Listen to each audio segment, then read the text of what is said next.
Hi, it's Chris the Camping Stitcher.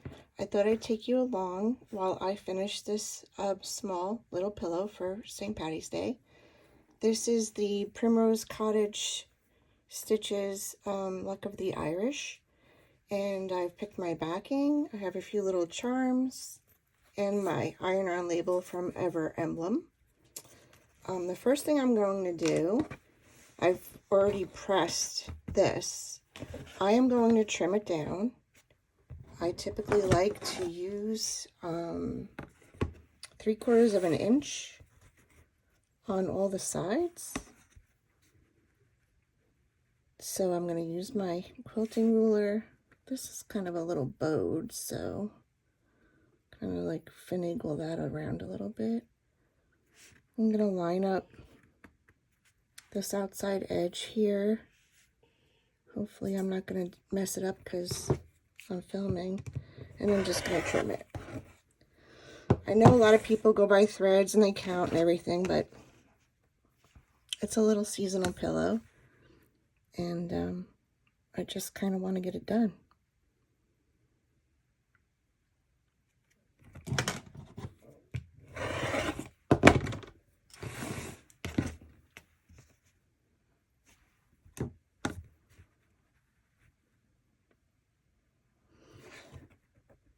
Kind of try to, if you don't have a border, like this is a tough one. This was the only side that seemed to have a border that went all the way down. So you just do your best to try to line up whatever you can equally.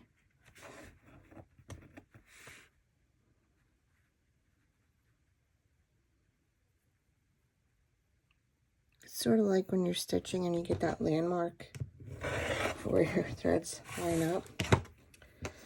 So the bottom seems to have a really great edge that I can go off of.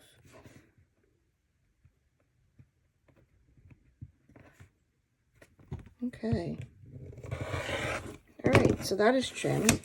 Next, I'm going to cut my backing fabric to match this. So I'll be right back. Okay, so I'm back. So I did cut the backing. Now, sometimes when I make pillows, I do put a little interfacing on here, but today I'm not going to because I am fine with making a quick little finish. I am going to trim the threads on the back. Probably should have done that before, but just give your little pillow a check. I can't tell you why. Sometimes I decide to use interfacing. I think I tend to use interfacing when it's a lighter fabric. I don't know why. There's no rhyme or reason. So what I'm going to do is I'm going to I'm going to clip like sides together. And I use a 1/4 inch seam. And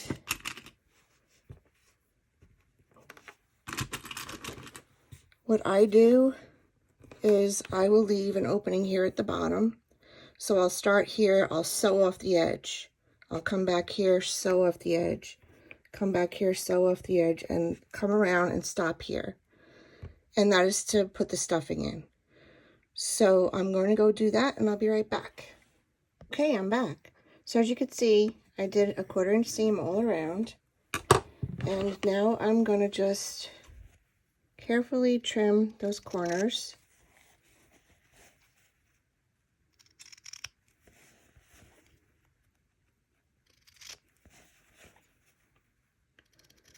And I've left that little opening here. It's about 2 inches, I guess. And before I turn this right side out, I am going to take this over to my iron and press that seam open, so that when I go to sew this later on, I have a nice crisp straight seam and I don't have any wobbling when I go to sew it. Okay, I'm back. I've pressed that seam open. You can see it right there. Get that little thread out of there.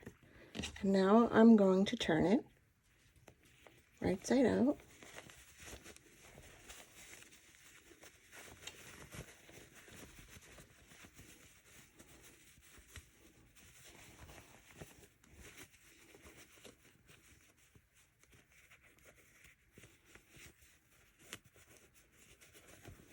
try to get as much of the corner with my fingers as I can, but that's why I have this little turning thing. And then I'll just gently go in there and work the corners out. And then I will stuff it with fiberfill, and I'll be right back to show you how to sew the seam. Okay, I'm getting ready to stuff it before I sew that seam, of course. And I just wanted to show you, this is what I use. I'm using this up, and I'm going to probably switch over to the cluster stuff. But this is just regular polyfill I had gotten at Hobby Lobby. And it comes with this little stuffing tool, little stick. It's like a chopstick. So I just take some.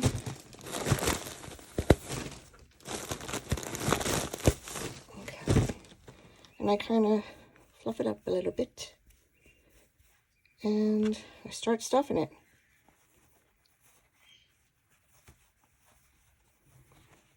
And I'll work it into the corners first. I know some people put yarn in there. You do what you are comfortable with. I just get in there with my fingers first, put some fiberfill in there, keep working it in the corners. You know, Pfeiffer has excellent tutorials on how to make pillows. This is just my down and quick finish, because, you know, it's a week, not even a week from St. Patty's Day, and I'd really like to get this, my one and only St. Patrick's Day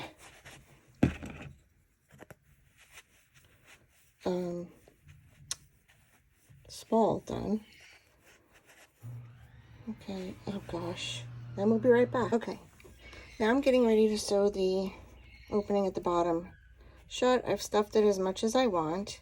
I've put a few clips in there, and now I'm going to just go with a regular piece of sewing thread and a regular needle. I'm going to bury my little knot in there, and then what I'm going to do is I'm going to go along this. I'll trim up because that's stretched a little bit, but I'm going to take a bite of the linen, little bites, and a little bite of the backing, and I'm going to sew the opening shut.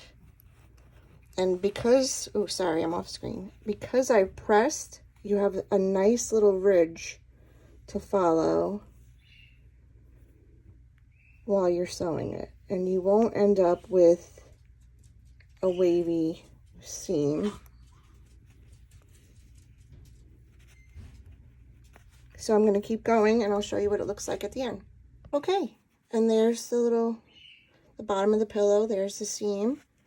I like to make it on the bottom because if it gets a little, sometimes you could see the little stitches, but I mean, like I said, I'm probably going to put trim around it. And there's the pillow. I don't like them that puffy, but I like them fully stuffed. So I'll be back. I'm going to press it.